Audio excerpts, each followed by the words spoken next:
11 years and one brutal Chicago winter, Adeline Brandt had not crossed a room on her own 2 feet. She had been flown to the Mayo Clinic on a Tuesday and the Cleveland Clinic on a Thursday. The same week, the private jet idling on the tarmac like a patient dog. She had been wheeled past the brass nameplates of men who'd written the textbooks on the human inner ear, men who studied her scans, frowned at her blood work, and arrived, every single one of them, at the same gentle verdict: progressive vestibular degeneration, a cruel, rare unraveling of the body's sense of where it stood in the world. Irreversible. Manageable, with the right care and the right device, but irreversible. Or so the very best minds in American medicine had agreed. What none of them accounted for was a furnace technician with frostbite on his knuckles and a juice box leaking in his coat pocket, who walked into her penthouse on the coldest night of the year to fix a dying air handler and, within 40 minutes, heard the lie that 11 years of specialist had missed. The Brandt residence occupied the top 3 floors of a limestone tower on the Gold Coast, with windows that looked east across the black sheet of Lake Michigan. Inside, the temperature held at a constant 69 degrees. The air moved through medical-grade filtration. The only sound in the marble gallery that ran the length of the main floor was the soft electric purr of a wheelchair, and beneath it, almost too low to hear, a faint and ceaseless hum. That hum came from the collar. Adeline wore it day and night, a slim band of brushed titanium and gray polymer that wrapped the base of her neck and tucked behind both ears. Her neurologist called it the vestibular regulation system, and over 11 years it had become as much a part of her as her own pulse. It emitted, he told her, a corrective, low-frequency tone, a kind of acoustic scaffolding that her broken balance organs could lean against. Without it, he warned, she would spin into the floor within minutes. She had tested that warning exactly twice, both times in her first year, and both times the room had pitched and roared and dropped her like a sack of grain. She never tested it again. She was 41 years old, the sole owner and chief executive of Brandt Meridian Capital, the asset management firm her father had built out of a 2-room office on LaSalle Street and left to her, intact, when his heart gave out the same year the dizziness began. 11 years. People who believed in omens had a great deal to say about that timing. Adeline did not believe in omens. She believed in the man who had pulled her out of the wreck of her old life and kept her breathing ever since, Dr. Hald. Lawrence Pruitt, the family physician who had attended her father, who had wept at his funeral and who now sat on her board, held a quiet but significant block of her father's bequeathed shares and managed every aspect of her care with the devotion of a brother. 11 miles south and a world away, in a 3rd-floor walk-up in Bridgeport with a radiator that knocked like a fist, Wes Hartwell was crouched on the kitchen floor, counting carbohydrates out loud. 11 grams in the crackers, baby. 6 in the milk. That's 17, so we're gonna do 1.5 units. He pressed the little pen against his daughter's thigh while she watched cartoons and pretended not to feel it. Nina was 7, with her mother's stubborn chin and a pancreas that had quit on her the spring after the funeral, as if her body had decided one loss at a time was more than it could carry. Type 1 diabetes. The pump alone cost more than Wes made in a month, and the supplier his insurance allowed had a way of denying the sensor refills right up until the moment her numbers spiked. You're gonna be late, Daddy. I'm never late. He kissed the top of her head, where the hair still smelled like the cheap strawberry shampoo she insisted on. Then he handed her over to Rosa, the widow across the hall who watched Nina on his night shifts and refused to take more than $10 for it. And he pulled on the heavy canvas coat with Harrington Building Service, stitched over the chest. And he went out into a cold so deep it felt like a personal opinion. Wes ran emergency calls for a commercial contractor that serviced the high-rises along the lake. Furnaces, chillers, air handlers, the great mechanical lungs of buildings most people never thought about until they stopped breathing. It was honest work, and it paid for the sensors, and it let him be home for the day shift when Nina got off the school bus. 3 years ago, it would have been beneath him in the way that he understood now almost nothing was actually beneath anybody. 3 years ago, he'd been a senior vibration and acoustics engineer at a turbine company in Rockford, designing the dampening systems that kept jet engines from shaking themselves apart, until the plant closed and the severance ran out, and his wife's car met a salt truck on a black ice overpass in the span of a single bad February. After that, the only thing he wanted was a job he could leave at the door. The call that night came in at 9:40. A failing air handler in a private residence on the Gold Coast, climate critical, occupant with a medical condition. Top dollar for an after-hours fix. He took the lake road, with the wipers losing their fight against the sleet, and pulled into a heated underground garage that was warmer than his apartment had been in weeks. A man in a black suit met him at a private elevator, took his ID, scanned his tool bag, and rode up with him in silence. The doors opened onto a foyer the size of Wes's entire building. Adeline was waiting in the gallery, her wheelchair angled toward the dark lake, a tablet glowing in her lap. She did not look up. The air handler's been cycling all evening. It needs to hold 69, not 71. The variance is unacceptable. Her voice had the clipped efficiency of someone who had not been disagreed with in a long time. Do what you need to do and try not to track salt on the floors. Wes looked at the puddle already forming under his boots, looked at the white marble, and decided the apology wasn't worth the breath. The unit's probably short-cycling on a fouled sensor. Where's the mechanical room? She glanced up then, and something flickered behind the ice of her expression. People did not, as a rule, skip past her instructions to the actual problem. Through there, Pruitt's people will show you. He found the air handler exactly as he'd guessed, a sensor caked in dust, the unit panicking and slamming itself on and off. 20 minutes work, but while he knelt with his meter replacing the sensor, he became aware of something his trade had drilled into him over 15 years, until it was as automatic as breath. A vibration, low, steady, riding underneath the rumble of the building's machinery, a clean sine wave at a frequency that did not belong to any motor or fan or compressor he knew. He found himself counting it without meaning to, somewhere right around 19 hertz. He stood, frowning, and followed it back down the corridor, his meter held loosely at his side, until he was standing in the gallery again and the needle on his instrument climbed, and he realized the source of the sound was her. "You can go now," Adeline said without looking up. "That collar you've got on." Wes nodded at it. "What's it do?" She did look up then, with the particular weariness of a woman tired of explaining her own body. "It manages a neurological condition. It's not your concern. It's putting out a tone right around 19 hertz. He said it the way another man might mention it was raining. That's a strange thing to aim at a person's head. It's a therapeutic frequency designed by one of the best neurologists in the country. Maybe. Wes packed his meter into his bag slow, thinking. But 19 hertz isn't therapeutic for the human ear. It's resonant. Right around there is where your eyeballs and your inner ear and a couple of soft organs all start to shake in sympathy. We used to call it the fear frequency in my old line. People stand in a room with a 19 hertz hum and they feel dizzy, sick, like the floor's tilting. They feel like something's wrong and they don't know why. He shouldered the bag. Whoever told you that thing is holding you up, ma'am. It's the thing knocking you down. For a moment, the gallery was very quiet. Then her composure snapped back into place like a closing drawer. "That's quite a theory from a man here to fix a furnace. The work's done. You can leave." He left. He nodded at the security man, rode the elevator down to the warm garage, and drove home to the killing cold, thinking about the look on her face in the half-second before she shut the door on it. Not anger. Something underneath the anger. Something that had hurt him. It would have ended there, except Adeline Brandt could not sleep. She had tried to have him reported. She'd composed a stiff complaint to the building manager, then deleted it. She'd told herself the man was a crank, a tradesman pleased with the sound of his own voice. But the phrase sat in her chest like a swallowed stone. The thing knocking you down. When she mentioned it to Pruitt the next morning, lightly half laughing, his reaction was so smooth, so immediate, so reassuring that it frightened her more than the original words had. "Adeline." He set down his coffee and took her hand in both of his, the way he had since she was a girl. A repairman with a Wikipedia education and a chip on his shoulder. "You're under enormous stress with the Castellan vote coming. The last thing you need is some stranger filling your head with noise. Let me handle the building. I'll have them send someone vetted next time." He smiled, his good teeth perfect. "Focus on the merger." The merger. In 2 weeks, the board of Brandt Meridian would vote on whether to sell the firm's controlling stake to Castellan Partners, a fund out of New York with a reputation like a wood chipper. Adeline had been quietly killing the deal for months. Castellan wanted Meridian for one asset above all the others. The managed retirement accounts of nearly 200,000 union workers and municipal retirees across the Midwest, pensions her father had courted as a point of personal honor. Castellan would strip the fees, gut the guarantees, and leave the retirees holding paper.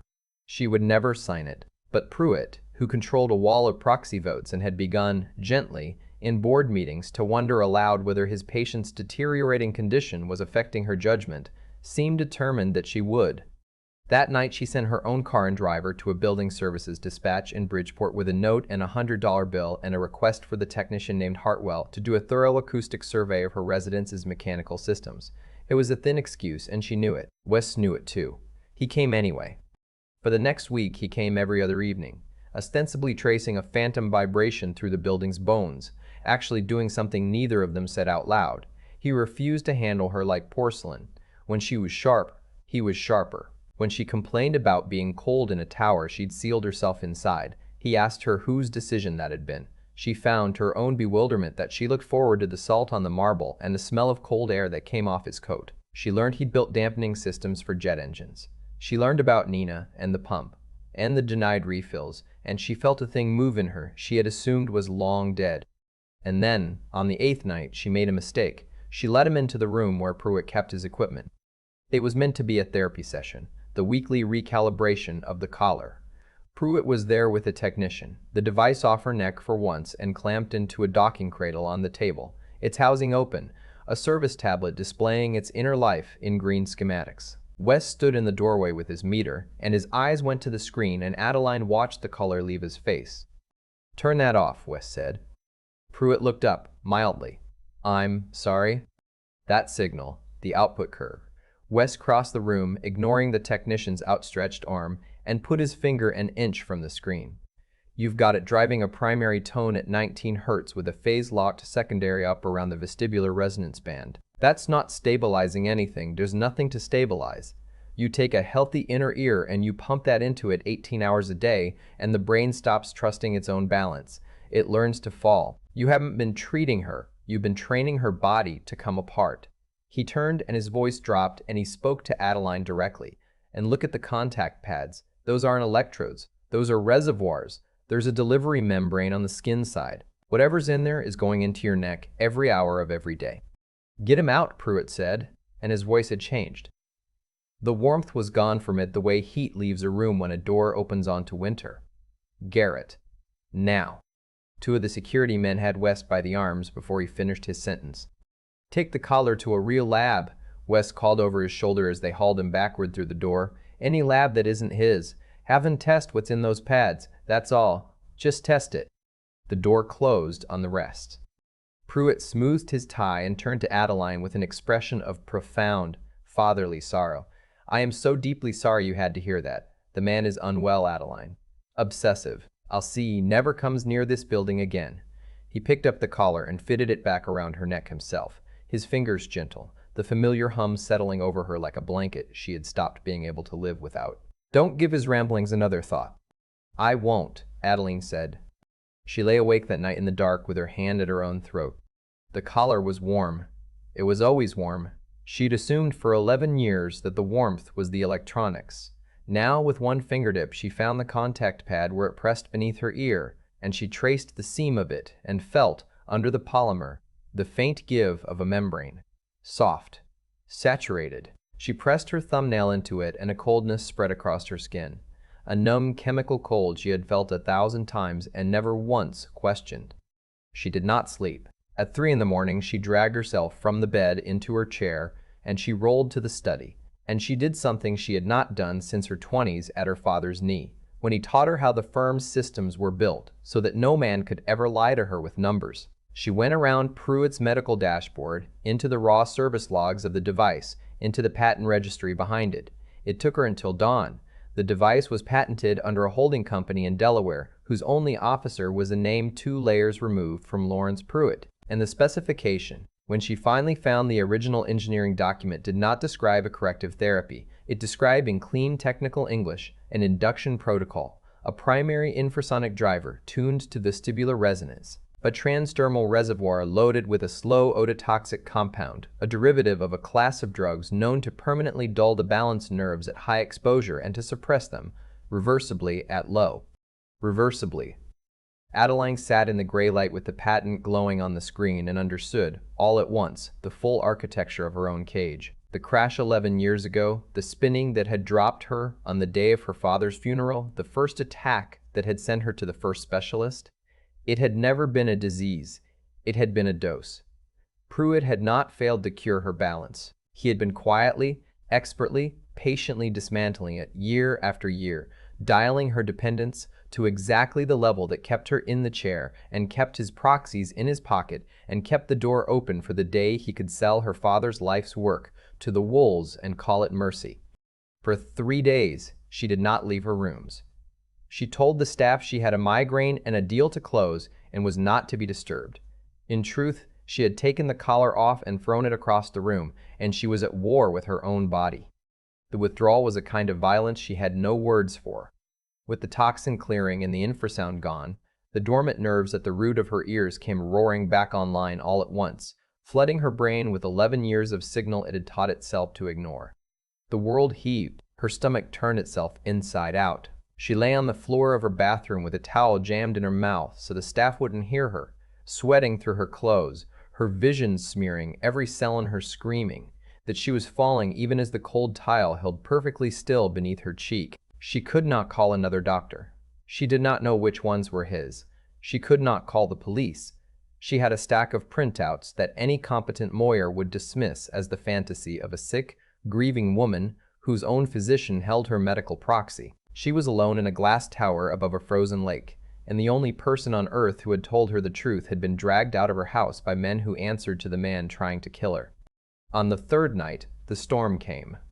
The forecasters had been promising it for a week, a polar vortex sliding down out of Canada, and it arrived after dark with a wind that drove the wind chill to 30 below and threw sheets of ice across the lakefront. At 9 o'clock, the grid serving the Gold Coast failed under the load, a substation transformer giving up somewhere to the west, and the lights in the Brandt Tower flickered and died. Adeline lay on the bathroom floor and waited for the generators. The building had 2 enormous diesel units in the sub-basement, and in 11 years they had never failed to catch within 10 seconds. She counted. 10. 30. A minute.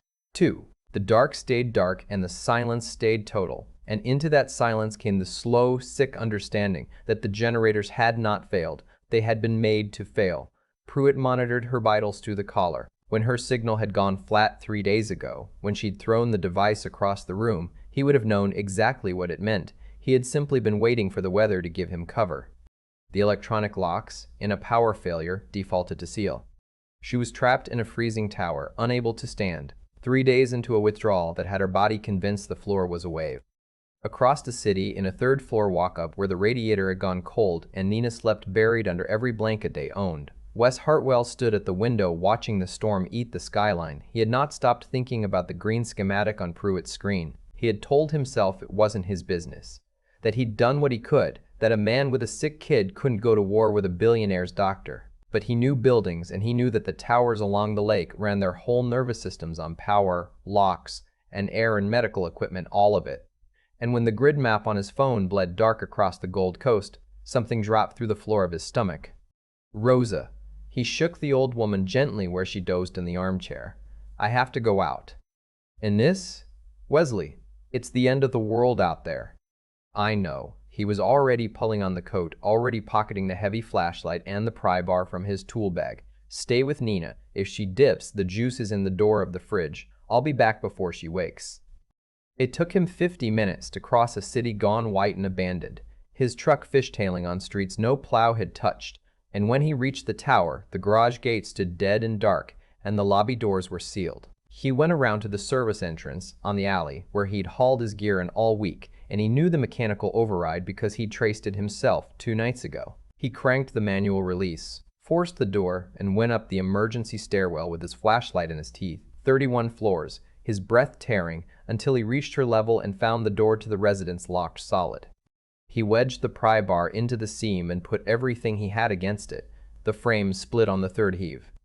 His flashlight swept the dark gallery, the dead lake beyond the glass, and found her at last in the bathroom doorway, where she had dragged herself, curled on her side and shaking, soaked through, her lips going gray.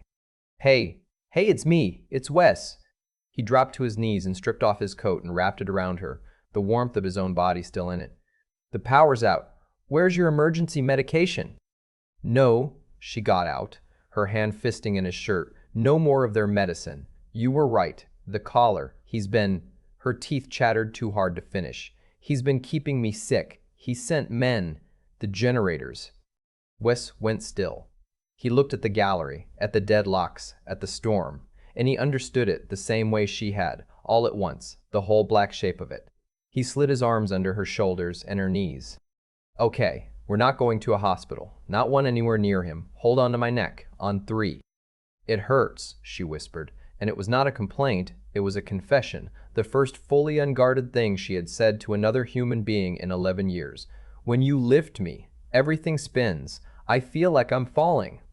That's the nerves waking up, he said, steady as a foundation. It means they're alive. 1, 2, 3. He lifted her, and she cried out, and her whole body clenched against the vertigo. And in the clenching, against the inside of his right forearm where it cradled the backs of her knees, he felt it. A contraction. Not gravity, not the slack weight of dead muscle. A thing that pulled. He froze. He angled the flashlight down. Her foot, in its thick wool sock, had flexed. A small, jerking, involuntary motion. An ugly little spasm by any measure. Except that it was the most willed movement her legs had made in over a decade, her brain reaching for the floor it had been forbidden to trust. Did you? Her breath caught. She stared down past his arm at her own foot in the wavering light. Did you see that? I saw it. Something broke open across his face, fierce and wet. There you are. Welcome back. Now let's get you out of this tomb. They had no time to feel it. From the floor below came the thud of the stairwell door and the bark of voices and the sweep of other flashlights. Check the bedroom first, a hard voice called up the stairwell. It was Garrett, the head of Pruitt's detail. The boss said her vitals flatlined 3 days ago. If the cold didn't finish it, we make it a fall. Old building, dark stairs, sick woman. Nobody's gonna ask twice. Wes killed his light. He carried her not toward the main hall, but into the dark of the dressing room off the bedroom, where she gripped his collar and pointed, trembling, to a panel at the back of a closet she had stared at on 1,000 sleepless nights. A service passage the building's original architect had drawn for staff, forgotten by everyone but the woman who'd spent 11 years memorizing the blueprints of her own prison. He kicked the panel in and folded them both into the narrow dark, just as the bedroom door crashed open behind them and the flashlight beams cut the room they'd left by inches. They went down the service stair in a silence she paid for in pain, biting his collar to keep from making a sound, the vertigo tearing through her with every step he took. At the sub-basement he found the loading dock, and beside it, an old building services van with the keys hung carelessly on the board. And he had it hot-wired and the manual bay door cranked open, and the two of them threw it and out into the white roar of the storm before Garrett's men reached the bottom of the stair. A shot cracked behind them, then another, sparking off the dock frame, but the van was already gone, sliding and catching and gone, into a city so blind with snow that no one could have followed. "Where?" Adeline gasped, both hands braced on the dash as the world swung. "We can't. A hospital flag's my name. He owns half the—" "We're not going to a hospital." Wes wrenched the wheel against the skid. "We're going to a guy who fixes hearing aids." Calvin Reese ran a cramped repair shop on the south side, the kind with a hand-painted sign and a window full of dead radios in a back room that smelled of solder and old coffee. He'd been a neurotologist once, a good one, until the state pulled his license a decade back for running an after-hours clinic for people the system had thrown away, the uninsured, the undocumented, the kind of patients Wes's wife had been. The year the coverage ran out and Calvin had tried, for free, in this same back room, to do what the hospital wouldn't. Wes had never forgotten it. Calvin took one look at the woman shaking in his doorway, and the gray collar Wes dropped on his workbench, and his face went grim. "She's toxic," he said, thumbing back her eyelid, watching the jerk of her eyes. "Oh, toxic poisoning by the nystagmus. Chronic, long-term, and she's in acute withdrawal. What in God's name did they put in this thing?" "A slow paralytic for the balance nerves," Wes said. "Calvin, I need you to detox her, and I need you to document every milligram of it. We're going to build something that ends the man who did this." For 2 weeks, the back room of a Southside repair shop became a sanctuary and a battlefield. The withdrawal nearly killed her twice. But as the poison cleared, the miracle Wes had felt in the dark became a daily agonizing fact. With Calvin managing the worst of it and Wes welding a set of parallel bars out of conduit pipe so she'd have something to grip, Adeline Brandt, stripped of her tower, her title, her name, everything but the will her father had drilled into her bones, learned to stand. She fell and screamed, and stood and fell and stood again. It was there she met Nina. The girl came after school, because Wes wouldn't leave, and she'd sit in the corner with her juice and her pump and watch the dizzy lady cry and try and fall and try. One afternoon, Adeline went down hard against the bars, sobbing with frustration, and felt a small hand pat her sweat-soaked shoulder.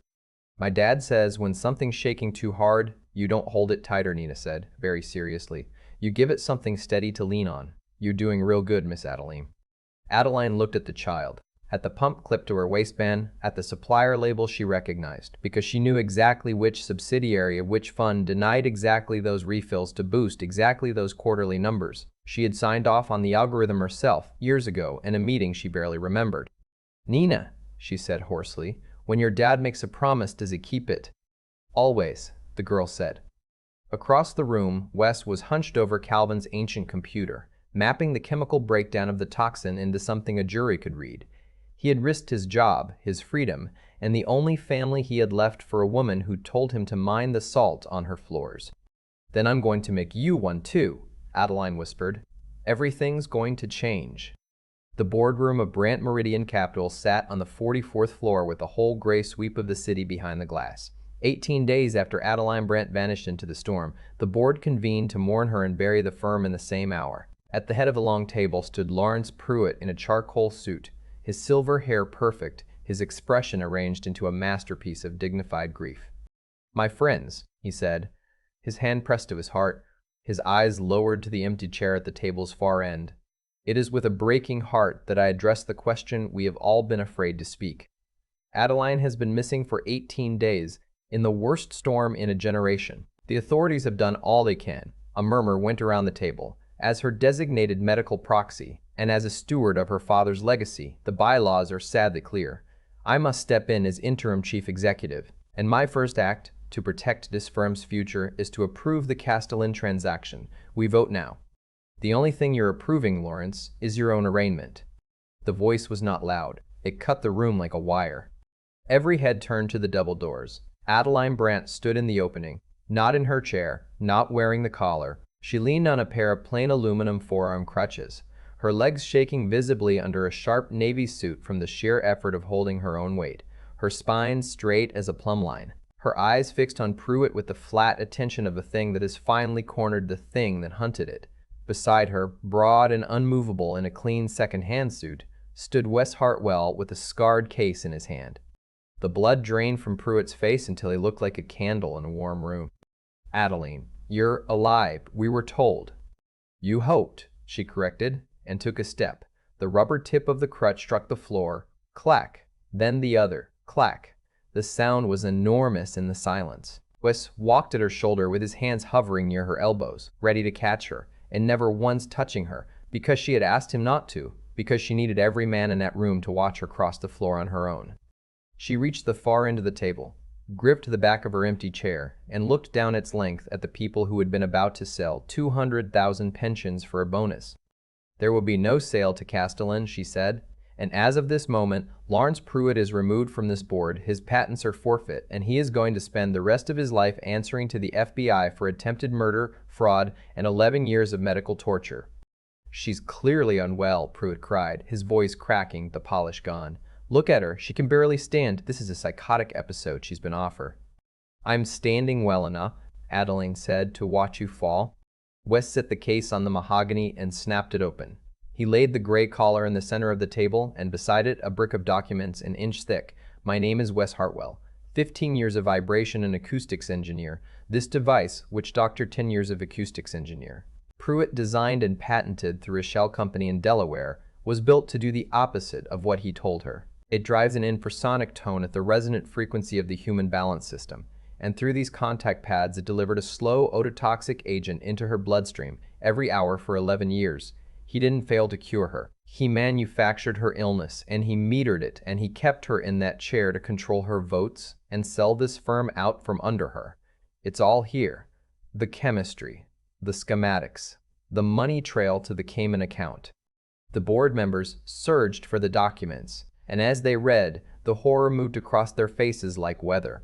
Pruitt lunged for the side door and met two stern-faced agents and a detective from the Chicago field office because Calvin Reese had made some calls to people who still owed him, and the law had been waiting in the lobby exactly on time. They turned him around, and the cuffs closed on his wrists while he screamed about lawsuits that would never be filed, and he was still screaming when the elevator doors took him down.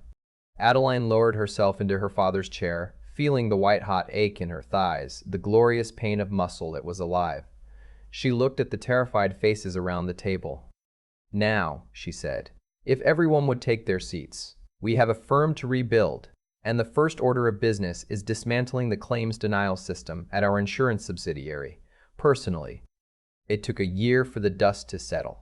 The scandal tore through the industry and the medical world both, spawning hearings and reforms and a federal review of proprietary patient devices. Brandt Meridian, under Adeline's fierce and sleepless leadership, killed the Castellan deal for good and turned its weight toward the thing her father had actually cared about, protecting the pensions of people who would never set foot in a room like that one.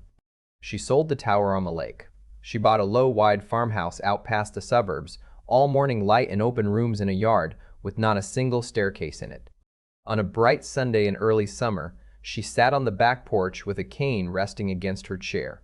Just the one cane now, elegant, hardly needed, and watched Wes chase a shrieking, delighted Nina across the grass. The girl's pump was gone. Her new coverage, fully funded, had put the disease into the kind of management that let a 7-year-old just be 7. Wes jogged up the steps out of breath, the sun catching the gray that had started to come in at his temples, and handed Adeline a glass of iced tea and let his rough, scarred hand find hers on the arm of the chair, as if it had always belonged there.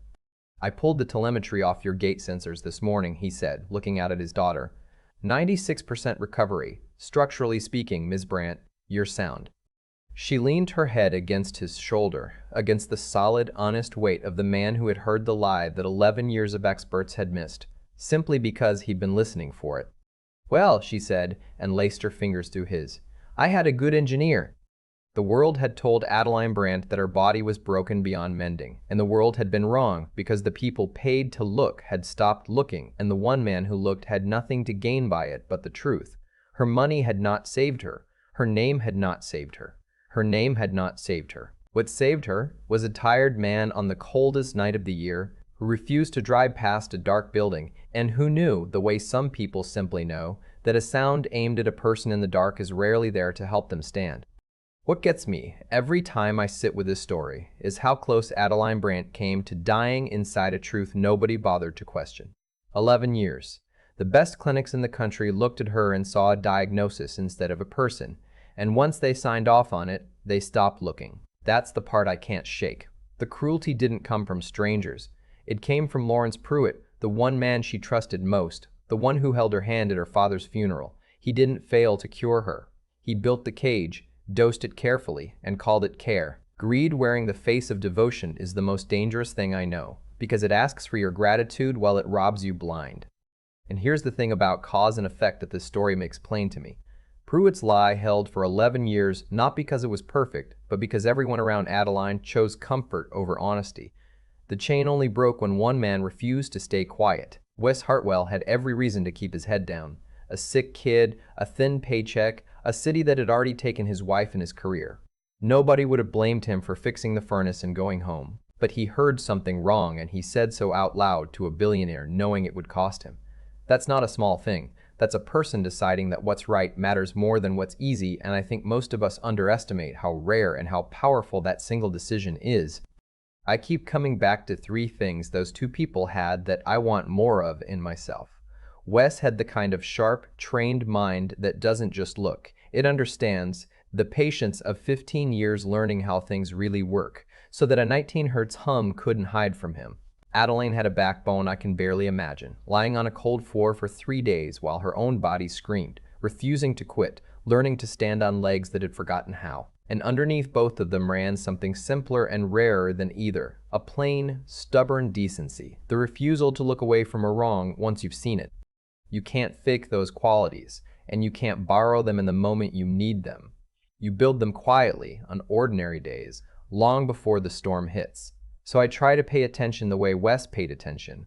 I try to keep promises to the people who depend on me the way he kept his to Nina. And when something in my own life feels off, when the easy story doesn't quite add up.